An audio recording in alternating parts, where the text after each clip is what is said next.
Good afternoon, everyone. We're starting the Road to COP28 session, 29, sorry. So if you could please take your seats, thank you.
Distinguished guests, honorable speakers, I believe we can now start this session. So we will wait just a minute for people to take their seats.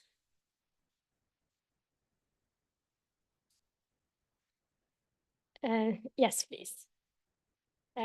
Yeah.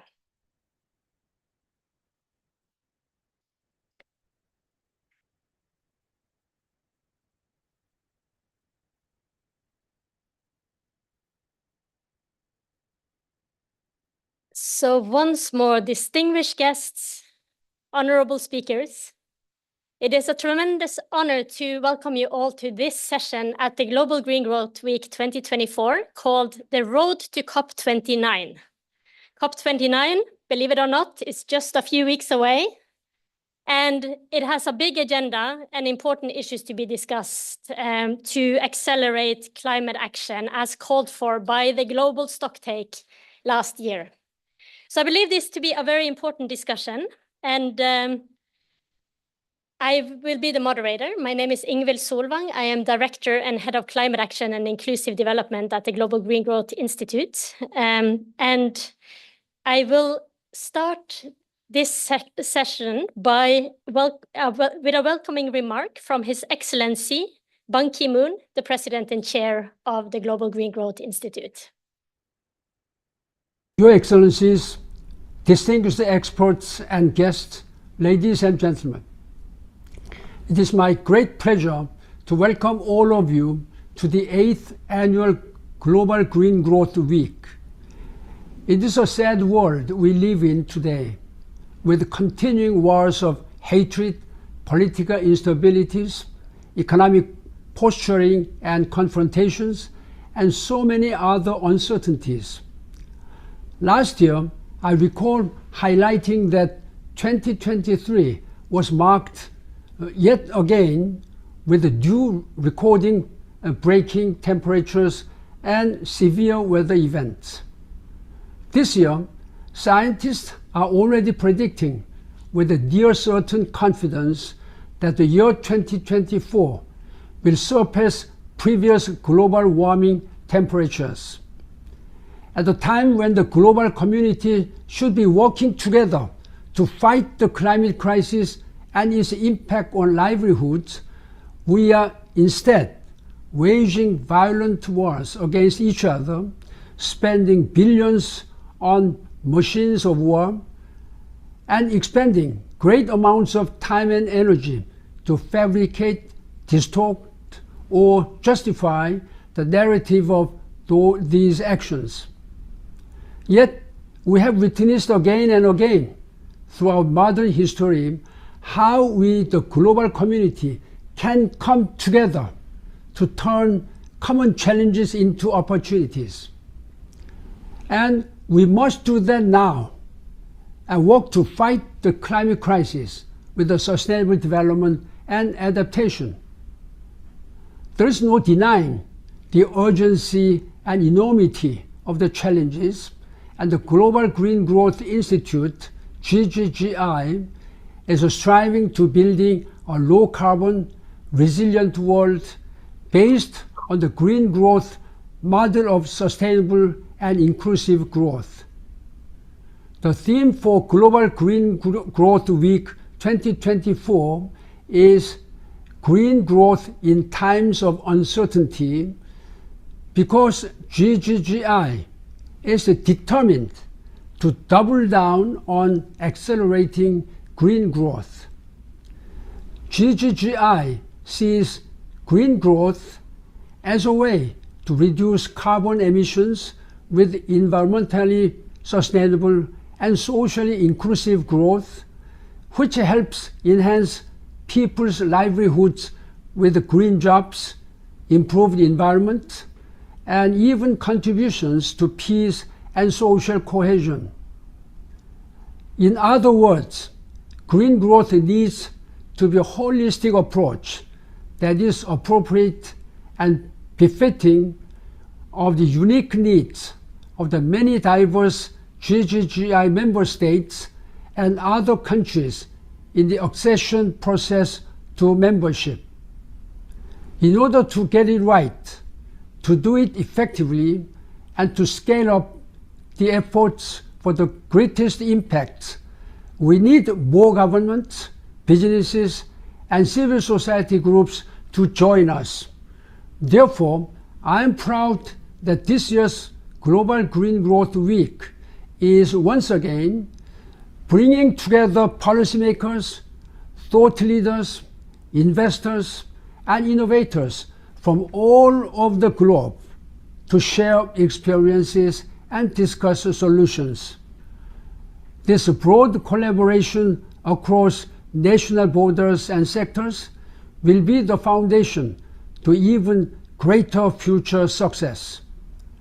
And I am delighted that once again there will be a special emphasis on young people and their pivotal role in a greener future.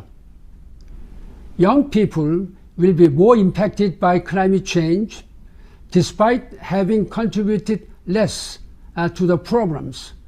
Therefore, they have every right to contribute to the solutions, and I have no doubt their energy, creativity, and passion will be important assets. Allow me to conclude by recognizing that the challenges before us are immense and urgent.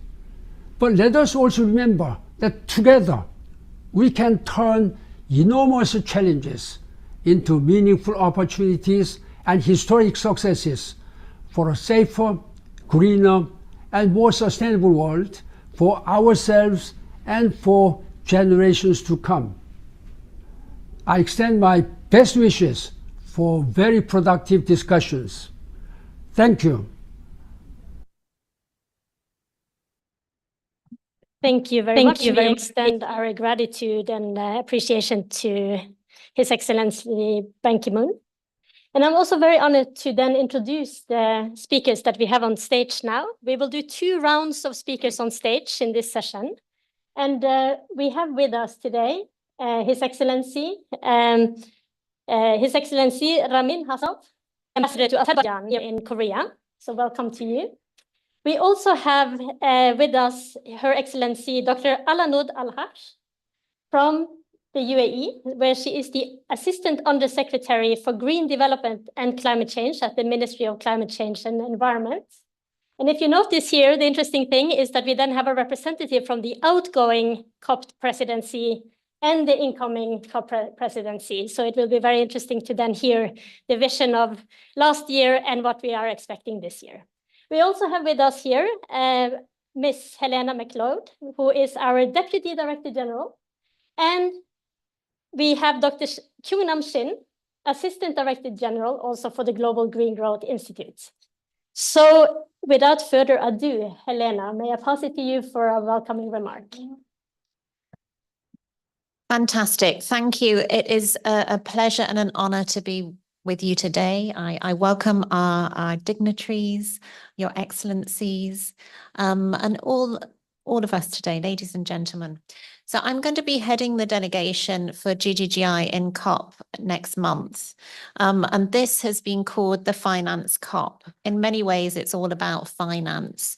I'm going to share a couple of slides. Now, the first slide, we did in-house. Ferro put this together as an internal analysis.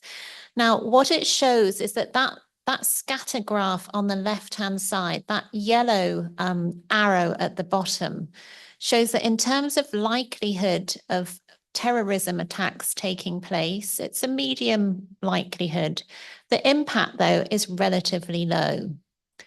That blue arrow on the top right-hand side, in the top right-hand box, is climate action or climate action failure. So climate impacts.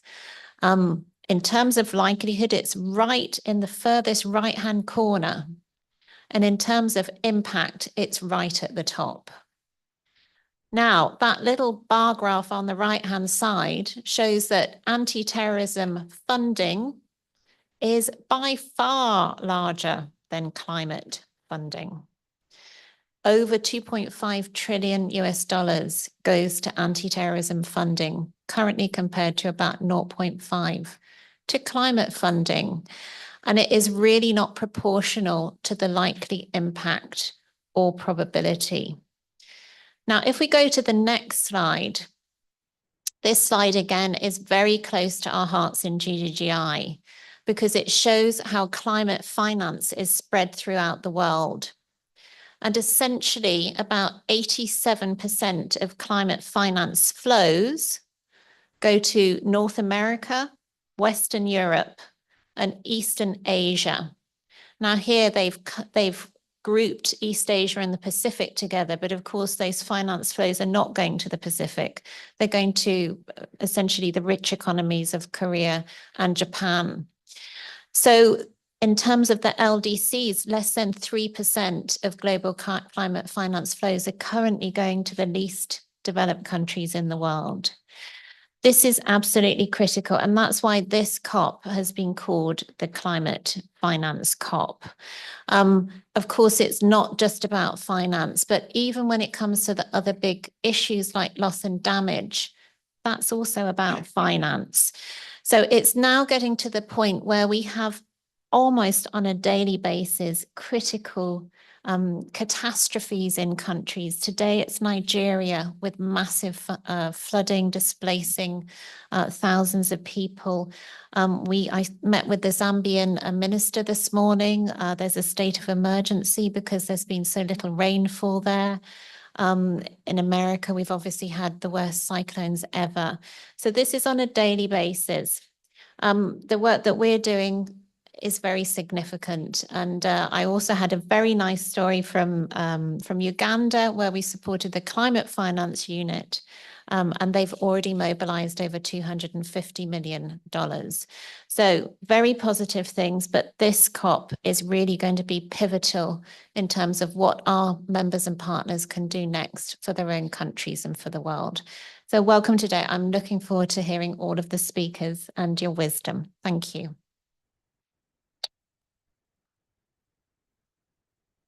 Thank you very much, Helena, for that. Now let's turn to the UAE. So Dr. Alanoud, welcome again to you. So we are looking forward to hear from you the reflections around the COP28 legacy. So where are we now after the delivery of COP28? Right. So for us in the United Arab Emirates, COP28 was one of the achievements, big achievements that we were part of in the country. And this conference was not only groundbreaking in terms of climate action, but also the decisions that came out of COP28 were opening the doors for transformative climate action, and also building on many of the challenges that were not solved before the COP28 discussions. I'll shed some highlights on some of the outcomes when it comes to the global stocktake, the negotiations that went into the COP28 discussions, and also on some of the main funds that were established. And this was like a marking point where climate finance was put on the table finally, and action was done. And even after COP28, when we look and reflect on the actions that were made today, the outcomes are being put into action. And for myself, being involved in a number of conferences, discussions in Bonn, in Sofia, in the UN General Assembly, recently in New York, just to name a few of my engagements after COP28, I noticed that many of the statements that are being put forward and revisions that are made on the international context, on obligations and declarations, there is mention of UAE consensus. There is mention of many of the statements that were put forward during the COP28. So this makes us very proud that collectively, with all states from around the world, we were able to come together in Dubai in November, December 2023, and make remarkable outcomes and put those into action even after that. So if we talk about the conclusion of the global stocktake, it presented a stark reminder that progress is too slow across all areas of climate action, from mitigation to adaptation and the strengthening of resilience.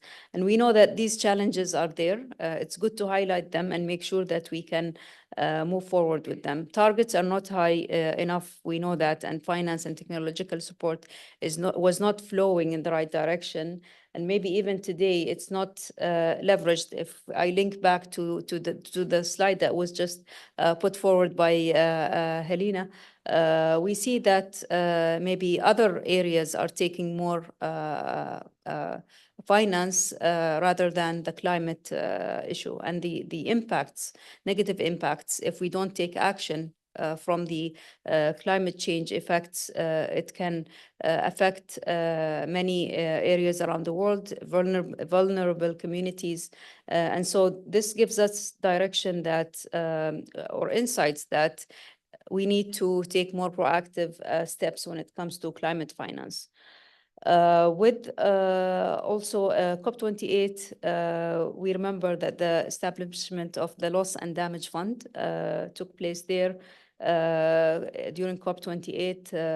His Excellency President Dr. Sultan Al-Jaber continued building momentum in the lead and inshallah up to Baku for the endorsement of the fund to support those on the front lines of the climate crisis.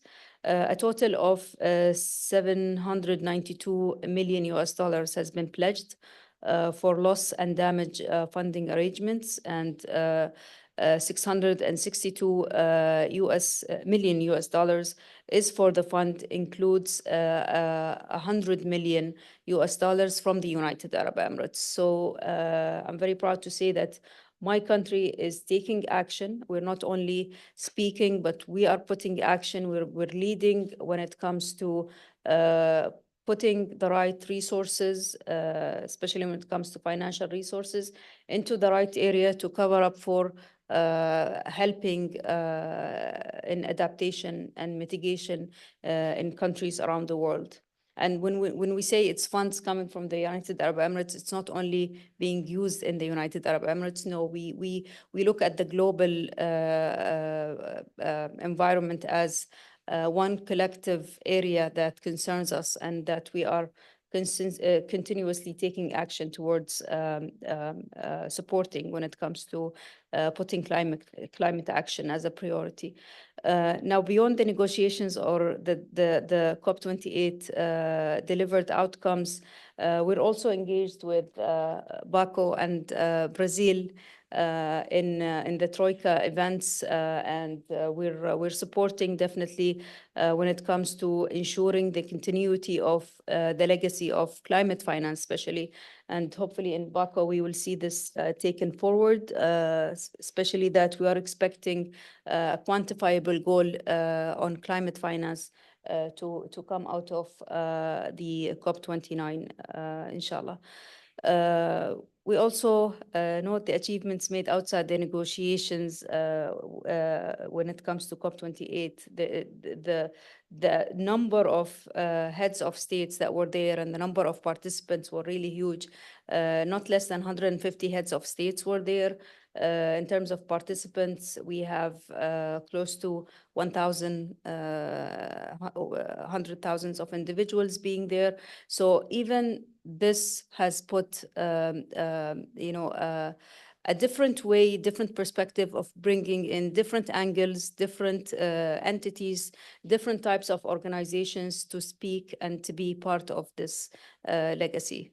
So we are very proud of what has happened, and we are in support of our colleagues in Baku and Brazil as we move to ensure that whatever was promised in the UAE consensus is going to be put forward into action.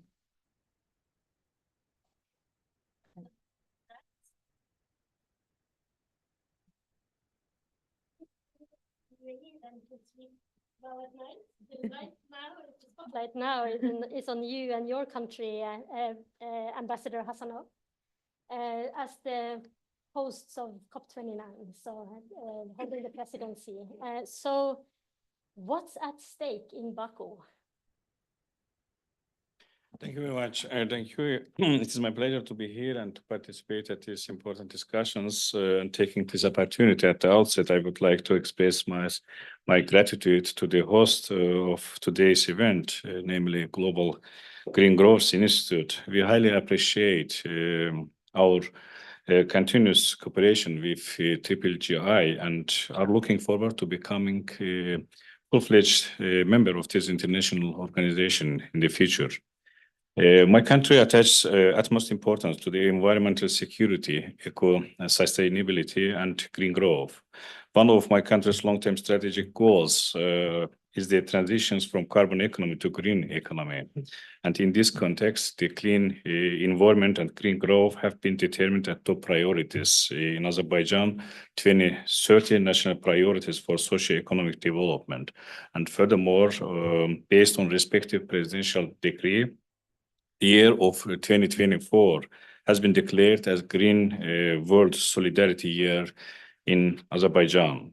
My country is also experiencing the negative consequences of the climate change, which challenge achieving our ecological objectives. We face extreme heat, water scarcity, declining water levels in the Caspian Sea, desertification, and all the challenges pose the direct impact on our lives and livelihoods.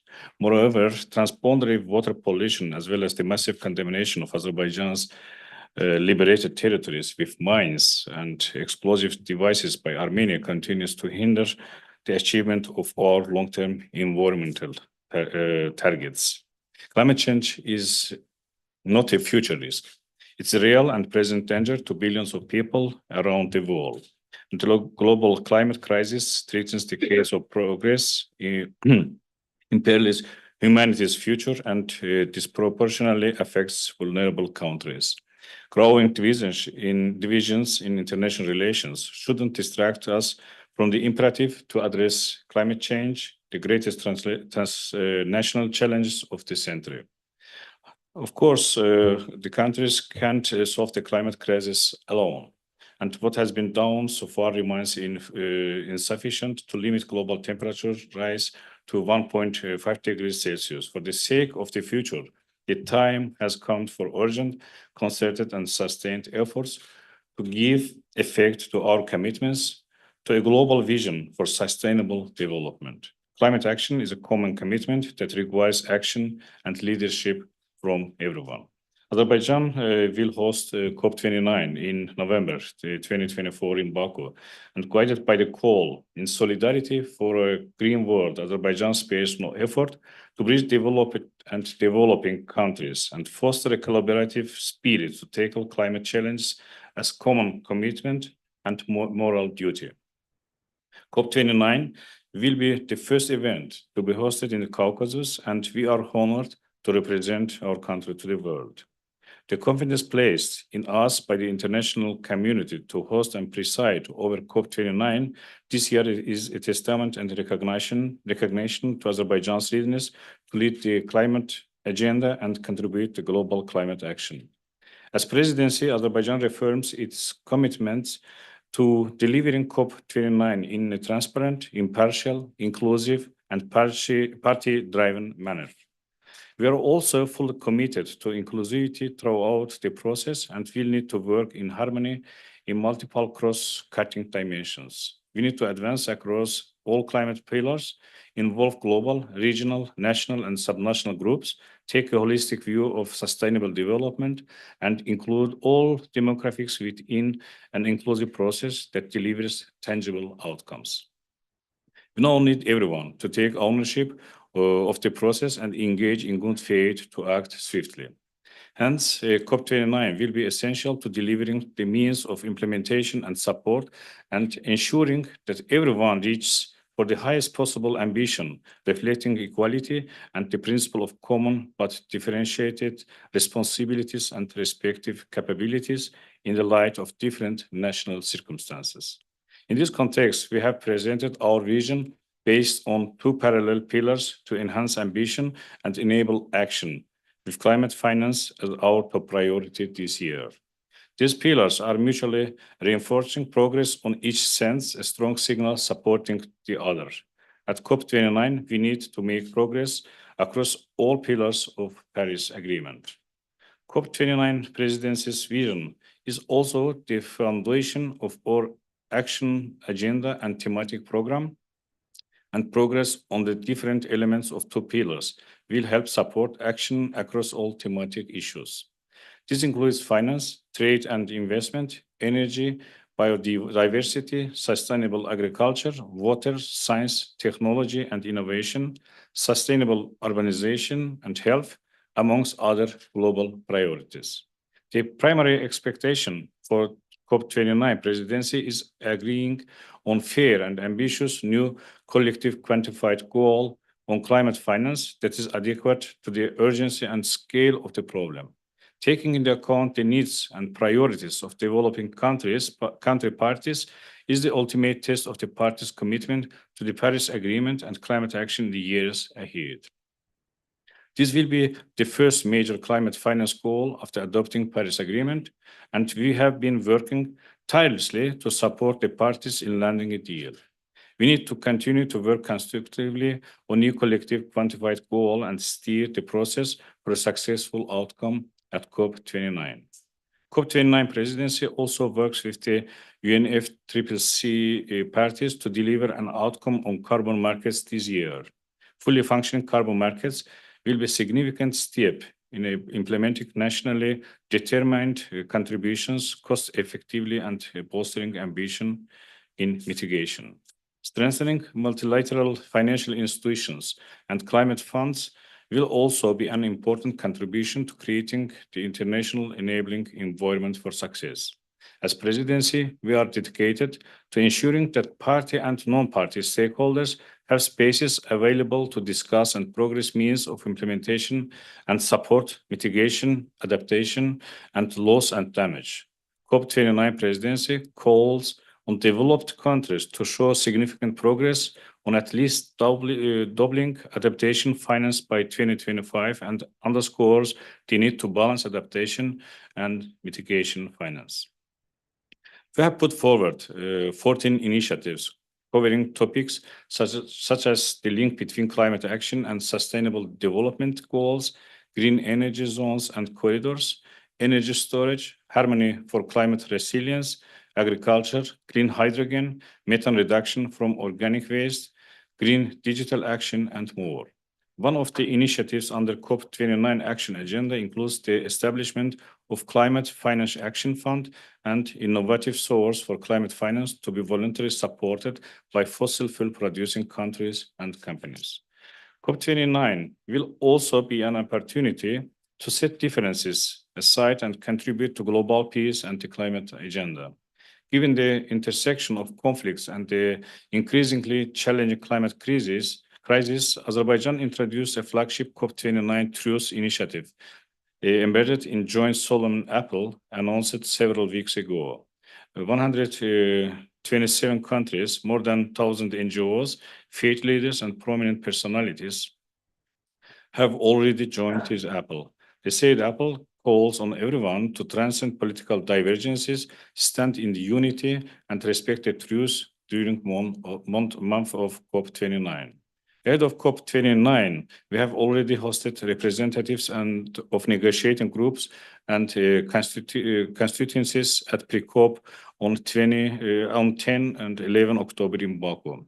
Subsequently, we will commence COP29 by welcoming heads of state and government at the official opening on 11 November and World Leaders Summit, Climate Action Summit on 13 November. Almost 70 countries have confirmed their participation at the level of head of state or head of government at the said summit. During the summit, we will seek to build consensus and momentum around two pillars of COP29 plan to enhance ambition and enable action.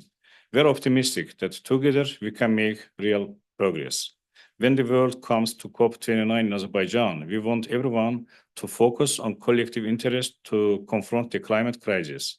COP is a party-driven process, and we need all hands on deck as billions of people are counting on us to meet these responsibilities and seize these opportunities.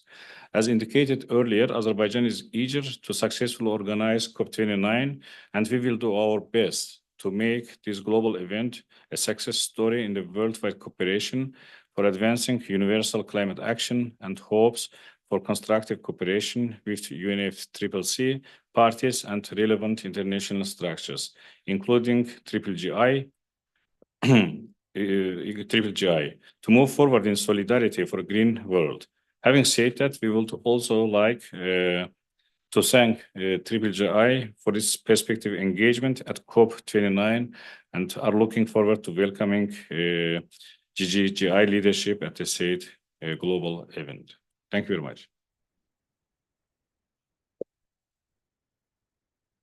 Thank you very much, Ambassador Hassanov. And I think I speak on behalf of everyone in this room and online, wishing you the best of luck with this big responsibility that your country has on. It was a very good overview of how complex that agenda is.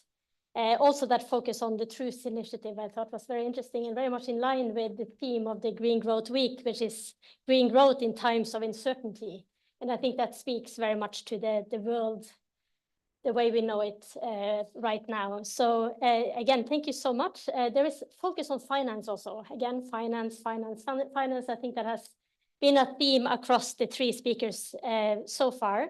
So I'm very happy also to now welcome Dr. Shin to speak to something which was mentioned, I think, especially by Helena and also by Dr. Alanud, this need for finance. Okay, finance is there, but is it accelerated and is it directed to where it needs to go? So please, Dr. Shin. Thank you, Inbil. This is very much like productive discussion, and I really learn a lot from these speakers. During my professional career for 36 years as a financing specialist, development finance specialist, there is like a simple like a question always. Project developer come to me, and then they propose like a very comprehensive project proposals. They spend a lot of time, effort, and saying that everything is perfectly ready now, but one simple task remains. What is the project financing? This project financing is not simple one. It must be very much like considered during the course of project identification, development, defining a project component. We cannot simply say that everything ready except simple task, project financing is wrong. We have more than 700 professional staff in GGGI working with 70 countries, including 45 country offices. We are actually focused on climate change, resilience, and mitigation tasks with a professional background. We try to cover entire cycle of project processing development. I must say that there are 4 preconditions you need in mind before saying about project financing is urgently required. First one is strong ownership of our concerned government, our counterpart. Our counterpart authority of the government authority need to have show us very strong ownership. Why so much important? Without this one, we may lose our direction, may not reach our intended output. The collection of all the required data analysis, prop analysis, all the important like a milestone, and then our target must be discussed, review, and then during the course of this making like a process. Number 2, we need also strong like a policy regulatory framework. Emil is leading like a KAIDA team. We're working with the country team, develop tailor-made policy regulatory framework. On top of this one, we are also providing and this enhancement, global green growth index, loss and damage, and then also national adaptation plan, plus also a lot of like things such as long-term, low carbon emission development strategy. Important second precondition. On top of this like strong ownership and policy regulatory framework, we are ready to move to next stage, develop very much adapt like a scalable, commercially viable, bankable, technically also viable project component. We have actually currently 7 community of practice experts, including energy, transport, resilience, and then circular economy and plasma. You're trying to expand the scope of expertise into 10 in due course. Why so much important? Because they actually use their global like knowledge matching with our country teams based on local experience, plus or strong participation from our partner countries. For instance, we have many different programs. As Ambassador mentions, green hydrogen, methane pledge, flare gas optimization, sustainable transport, biochar, CNG, and then plastic, plus. Now, on top of this, three preconditions, next stage will be financing.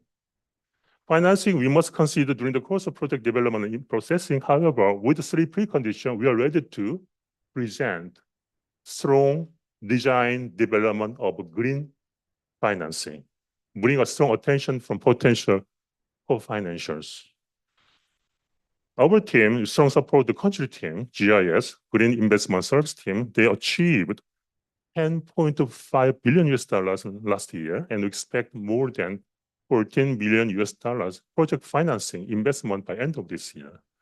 We can call this one two different categories: infrastructure financing plus or sustainable financing. Sustainable financing means such as supporting issuance of green bonds and also debt for nature swap. On top of this, important task today at 2:30 here, our carbon team will be launching carbon transaction facility. This is also important additional service we can offer to our partner member countries. This one actually, they already collected more than $90 million strong support from Sweden, Norway, Germany, and New Zealand, etc., will be used to support Paris Agreement, Article 6 compliance with capacity building and carbon project development.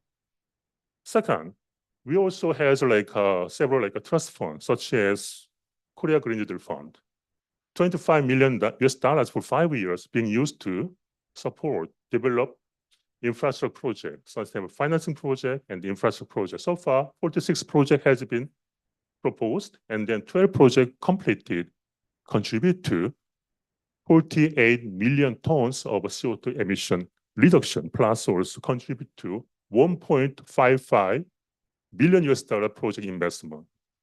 On top of this, my team is also working with sustainable finance provided by Luxembourg, by generous donors. This one actually is proposed development of green bonds and also debt for nature swap. And then currently we actually showed a big progress and a lot of achievement in multiple countries. Total amount is more than $5 billion during the 2 to 3 years. 1 minute. Last one, but not the last, new initiative. Currently, we are also working on a blended financing facility for strategic initiative empowering countries to meet their NDCs.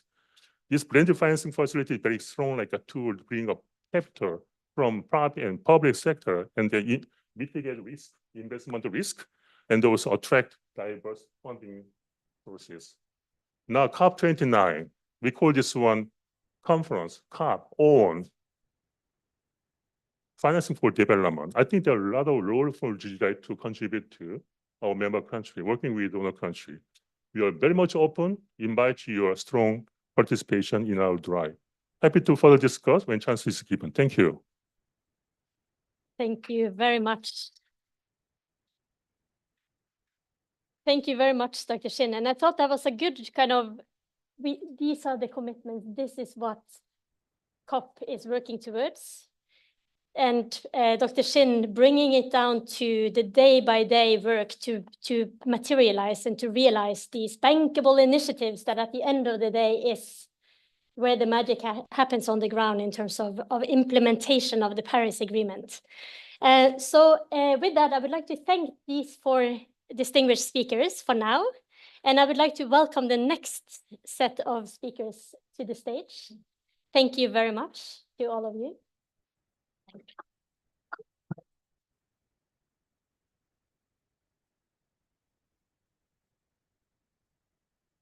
So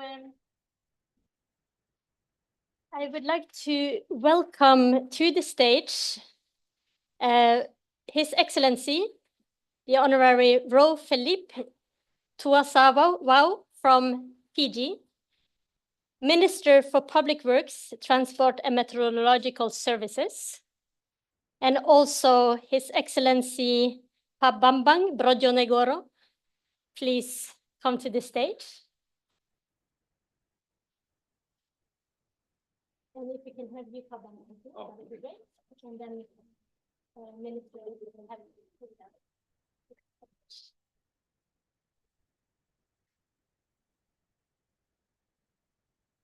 I think let's have the minister, please. I believe another one.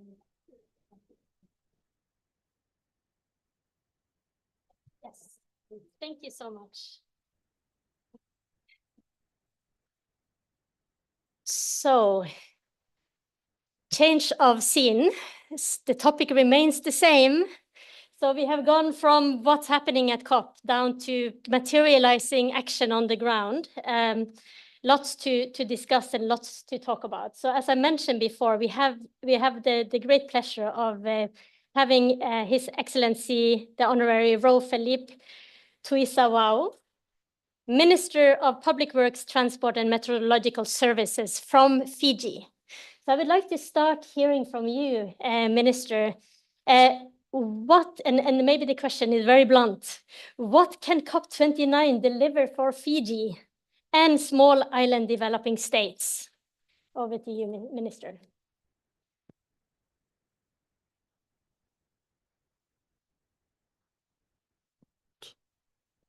Thank you very much.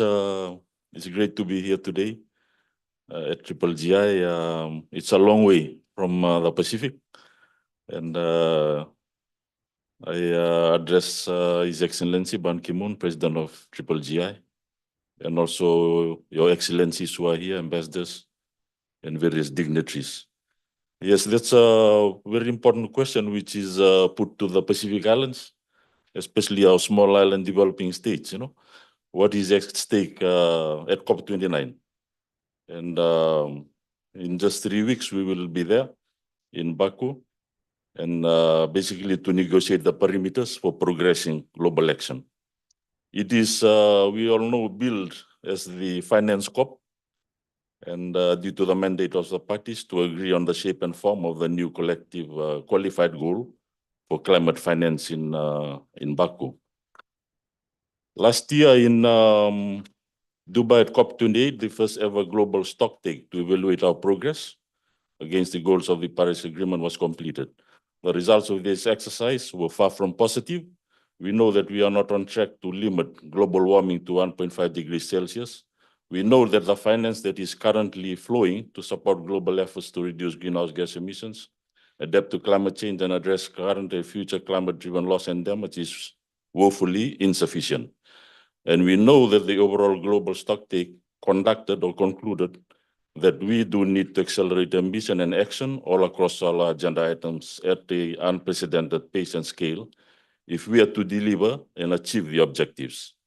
The outcomes secured at COP29, which is coming up, must address the findings of the GST and be directly informed by the directives of the GST, the global stocktake, as provided. There should be no choice from our perspective but to move forward. But as is the case with any negotiations involving the vast majority of the world's governments, of course, as already mentioned, consensus will need to be achieved. But of course, this is not an easy goal.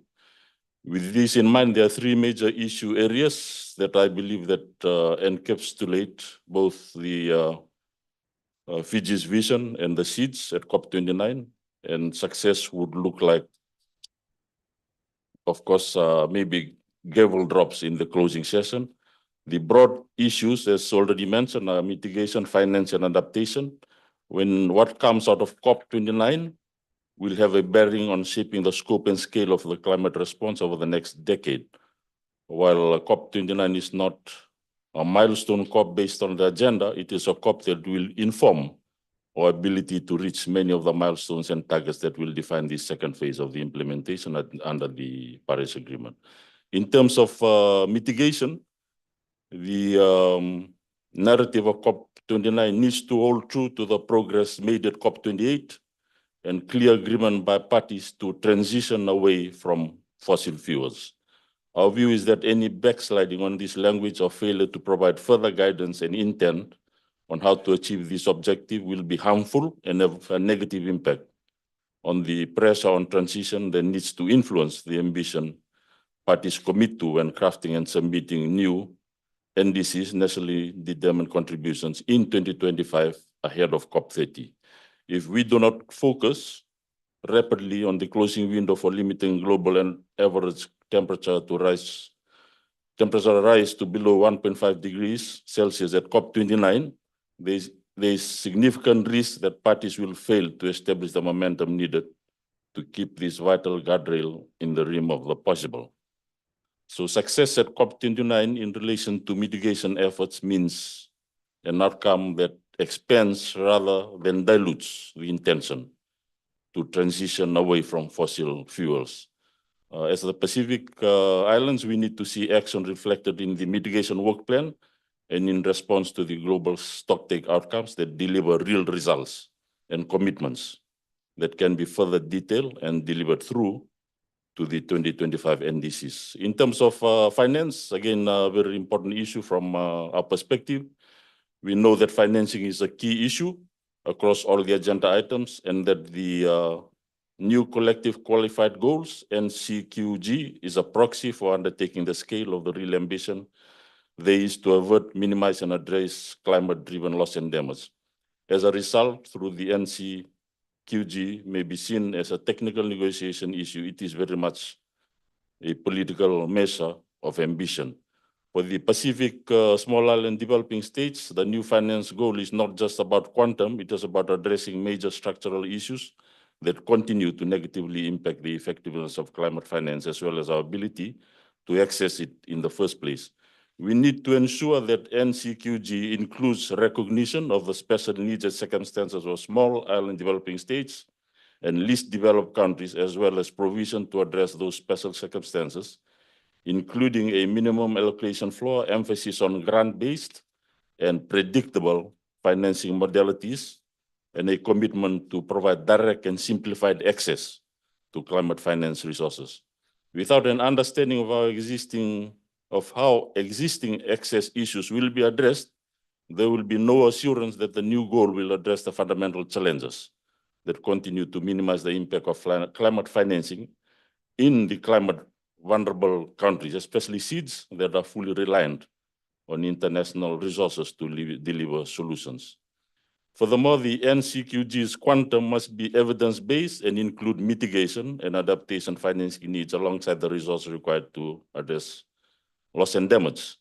The milestone decision taken at the opening of COP28 to operationalize the loss and damage fund established at COP27 was a significant step. This decision reflects the efforts invested by the Pacific Seeds and a broader OASIS group for over 3 decades. Over this time, global emissions have only increased and exacerbated the urgent need to address loss and damage, and NCQG must address the significant financing gap directly.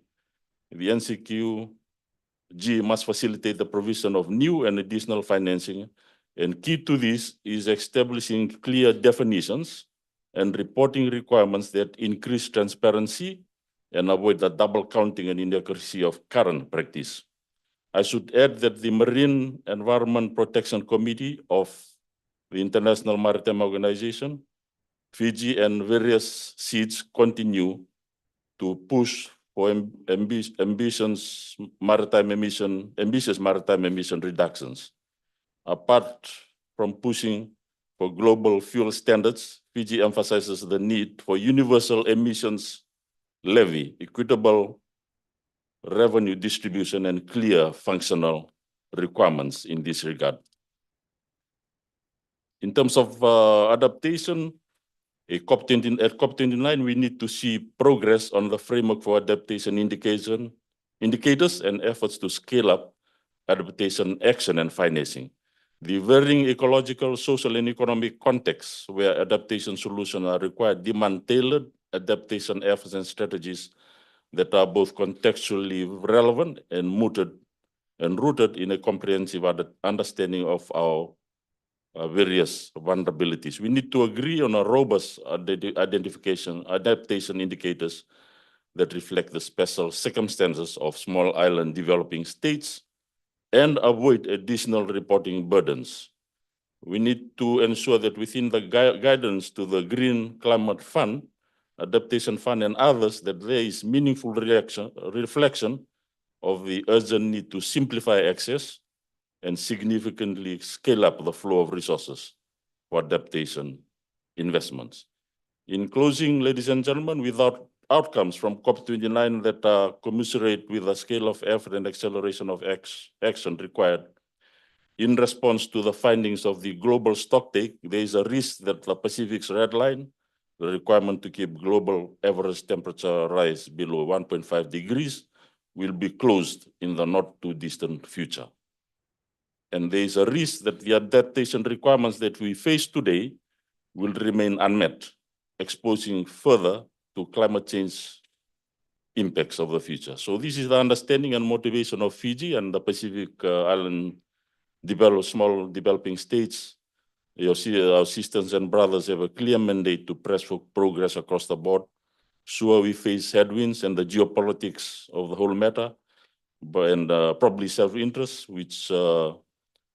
but we are backed by the comfort of knowing that our priorities do no harm and our countries are not net emitters. We have always been assured that we are fighting on the right side of history. While the challenges at COP29 will be significant, we have confidence that there is a core coalition of nations that will keep the momentum against all odds, and that together the many can influence the few. Thank you for this opportunity.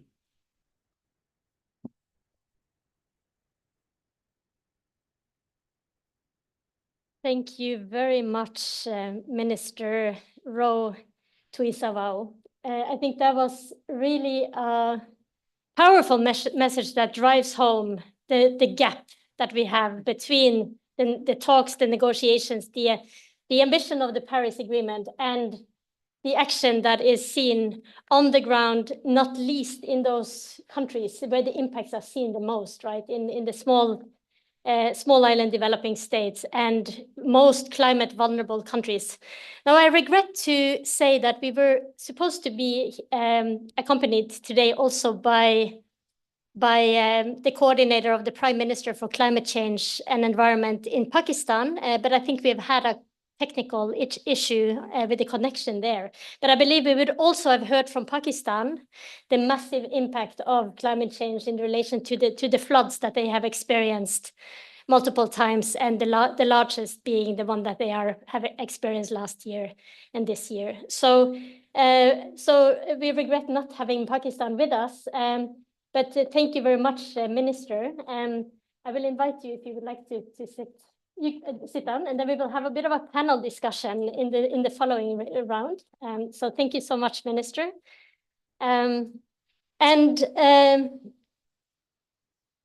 His Excellency Bambang Brojonegoro, it is an honor to have you with us, and we could not be more proud to call you an expert member of GDGI's Council. You are also the former Minister of Finance, the former Minister of National Planning and Development, and the former Minister of Research and Technology in Indonesia, if I got that right. And that is nothing short of impressive, and it is a true honor to have you with us. I also would like to introduce virtually with us today, we have Mr. Alisher Madassanov. Apologies for the last name. The writing on the screen was a little bit small. So so Mr. Alisher Madassanov, I hope I got that name right. You are with the Green Climate Fund, and you have acted as the multilateral governance manager. And I think you already heard some remarks amongst the speakers today, and remarks that were made that were relevant to the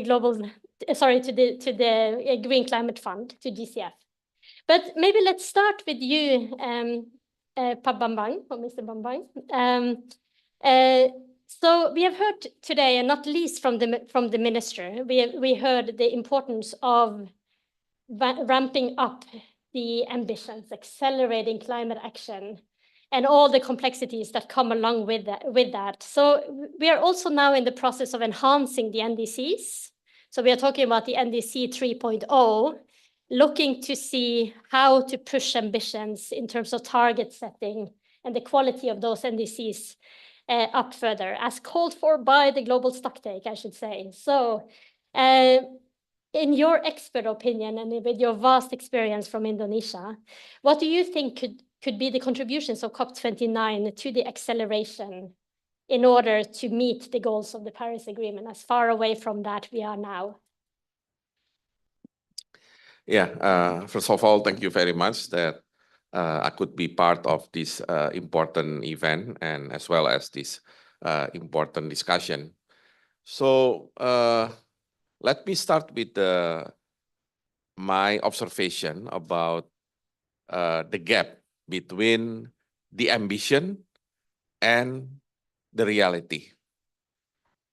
I believe Paris Agreement is the ambition. Of course, the ambition is based on the study that we need to save the earth, and of course we need to. Every country needs to do on its own to contribute to the need of the earth itself.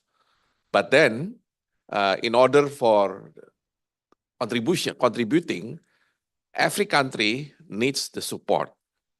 And that's the missing part, in my opinion. Of course, I have attended several COPs, as well as when I was finance minister, I attended the G20.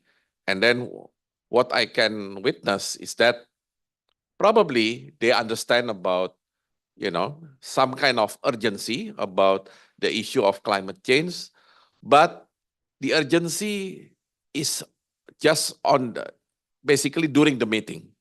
But when the meeting is over, how to follow up in order to mitigate the urgent issue is not yet well implemented, including in the financing issue. So in this case, we are always excited whenever there will be a COP coming every year. And then same, we always excited when G20 summit will be done. I think for this year, both G20 summit and COP will be done in the same month. I think in this coming November. But so far we haven't seen the bright light. How we as a global community can really solve the urgency of the issue of the climate change. We just heard from Minister from Fiji about, of course, the urgency of the climate change to the country of Fiji, which is one of the archipelagic or island nation. And don't forget, Indonesia is also archipelagic nation. The only difference is our islands bigger than Fiji. But then I also witnessing that some parts of Indonesia, especially in Java and also in Jakarta, some parts is already submerged because of the, increasing level of ocean, as well as land subsidence from the land side. So it means that the impact of climate change is real, but not many people, especially from developed world, understand about this kind of urgency. I remember, I think when I was Minister of Development Planning, I think 2018 or 2017, there was a COP that originally I heard it will be hosted by Fiji. But then instead, my staff told me, you have to go to Bonn, Germany. Why? Because Fiji maybe has some difficulty to host, and Germany will be the host of COP on behalf of Fiji. Well, that could be the issue of organizing the meeting. But from my perspective, this kind of issue should be done by, for example, co-hosting between Fiji and Bonn. Why? Because if people do not see what really happened in island nation like Fiji, they don't realize the urgency of the impact of the climate change to the island nation. The impact of climate change to countries like Germany or countries in Europe might not be as hard as what might happen to island nation like Fiji. And that's why I think COP sometimes losing their relevance when it comes to the issue of tackling the urgent matters of the impact of the climate change. So that's why I think COP29 should really emphasize on the action, implementation. Maybe ambition or scheme is enough. Of course, every host country will be trying their best, to come up with the new scheme of financing or sometimes some kinds of new target or new ambition, which is fine. But let's pause a little bit, because now what everybody needs, especially on developing side of the global, is the implementation on the financing side.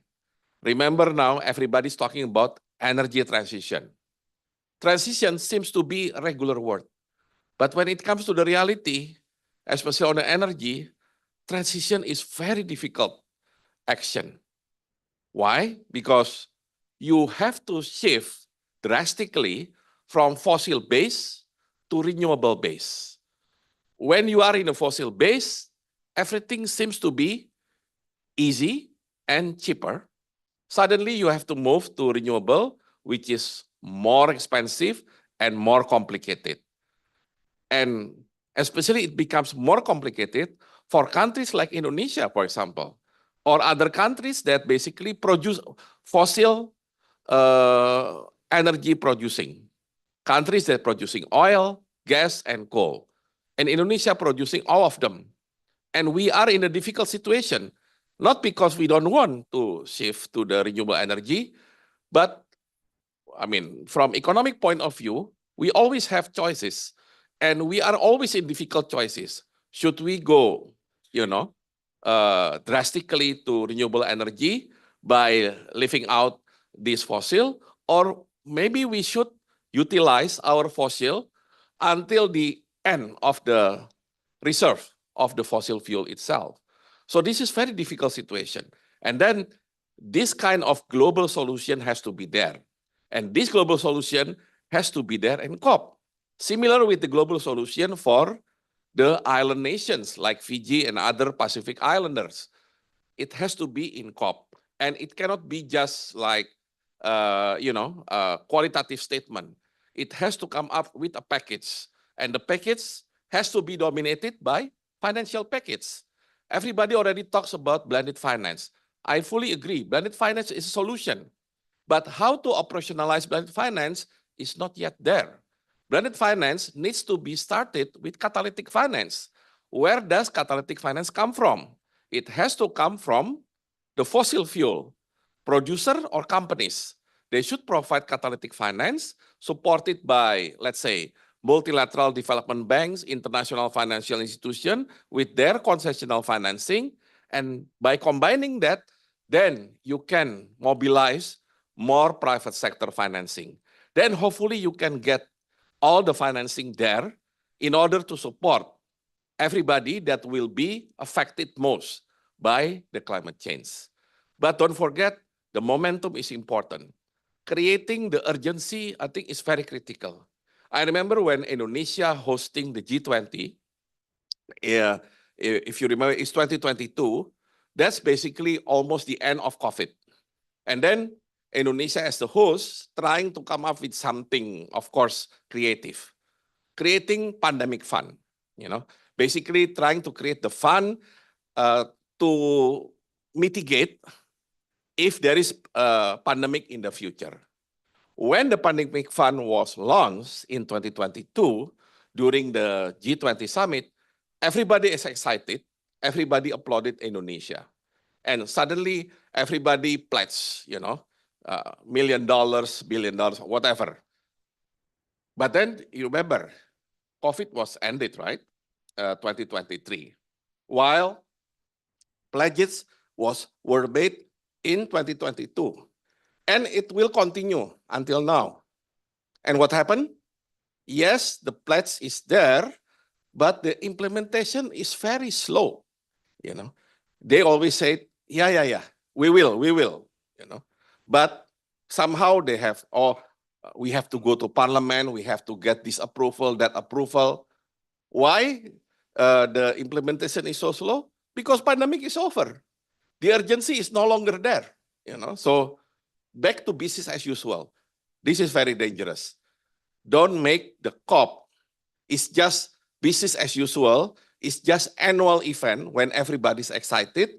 But then when COP is over, at least annual COP is over, back to business as usual. And then the countries that affected most by the climate change have to juggling around, have to find out why there is no additional support, why there is no global commitment to help the countries that really need most. So I think that's how COP29 is important. And of course, we hope that, I mean, we cannot ask Azerbaijan to do too much because that's not the responsibility of the host. I think that needs to be the global commitment, but I believe the international organization should take more responsibility to make sure the result of COP could be well implemented until the next COP. So there has to be clear agenda, clear, clear scheme.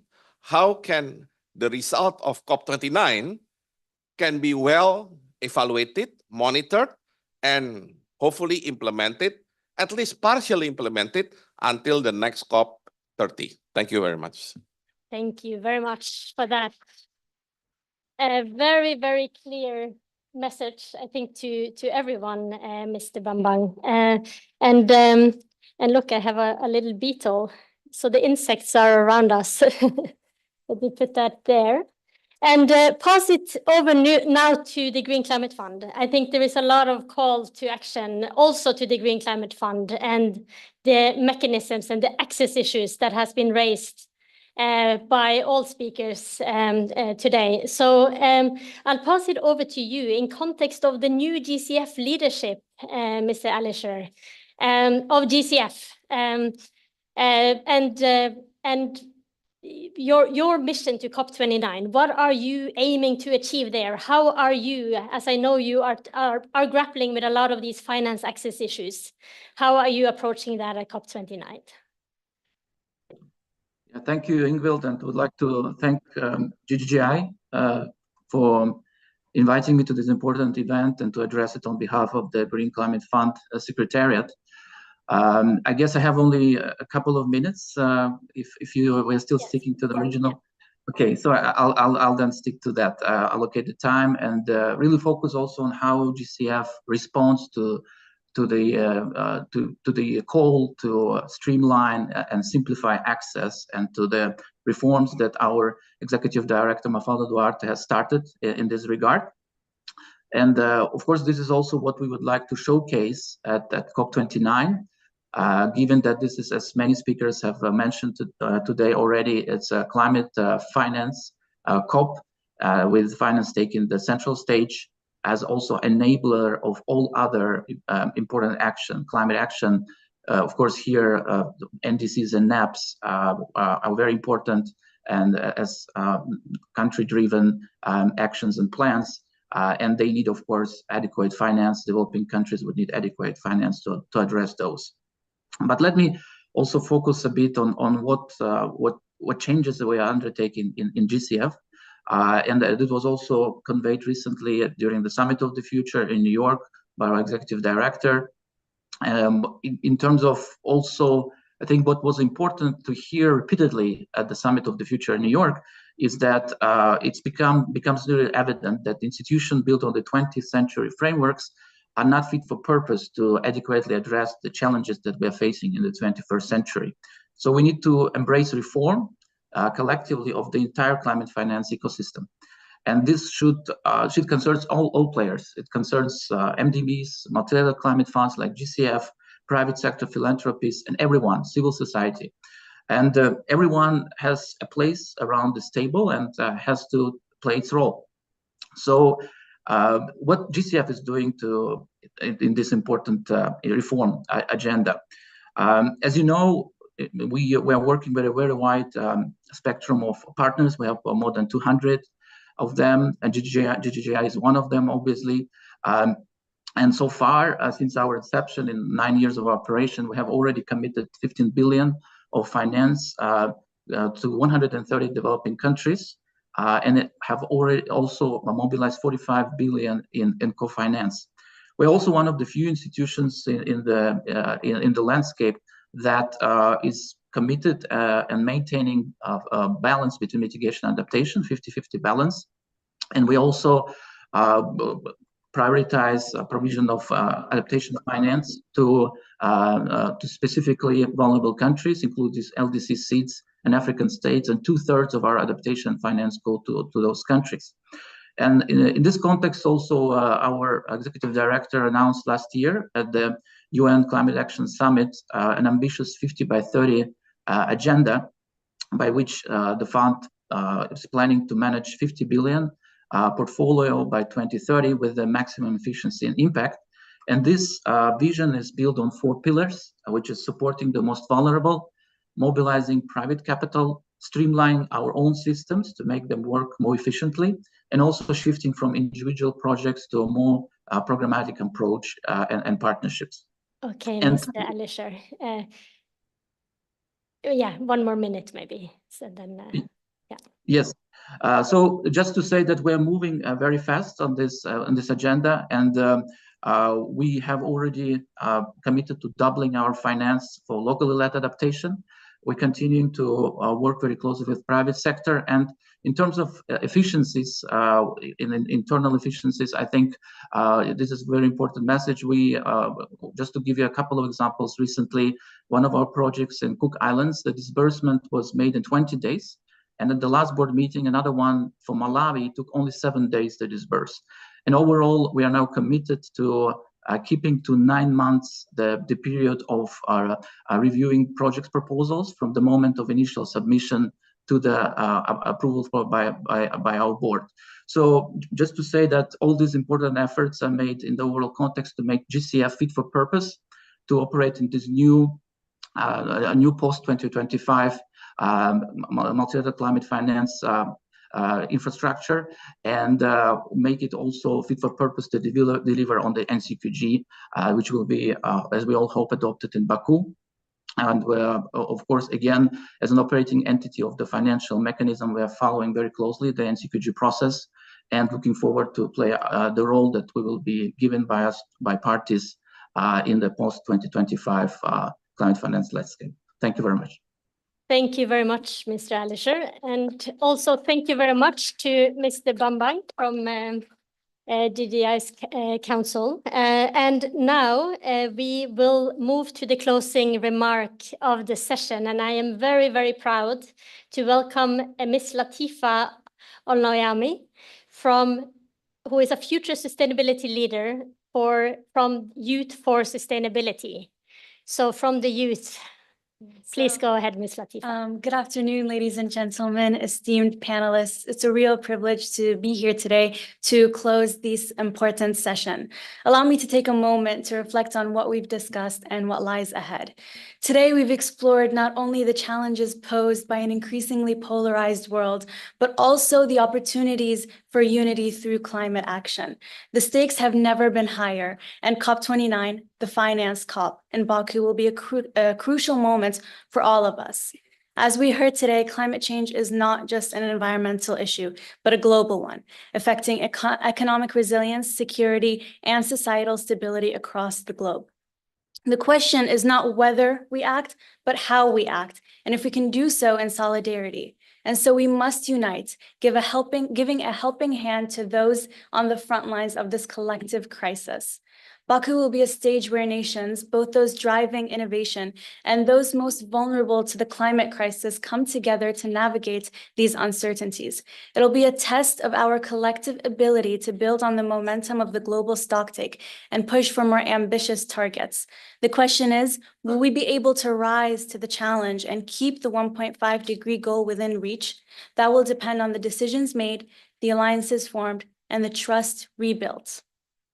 The road to COP29 isn't just a journey of policies or negotiations. It's about a shared responsibility to each other, to future generations, and to our home, our planet. It's about ensuring that promises made are promises kept. The actions we take now will echo far beyond the halls of Baku, shaping our world for decades to come. And so as we leave here today, let's carry the urgency of our conversations into the coming month. Let's continue to push for meaningful action, holding ourselves accountable and supporting those at the front lines of climate change.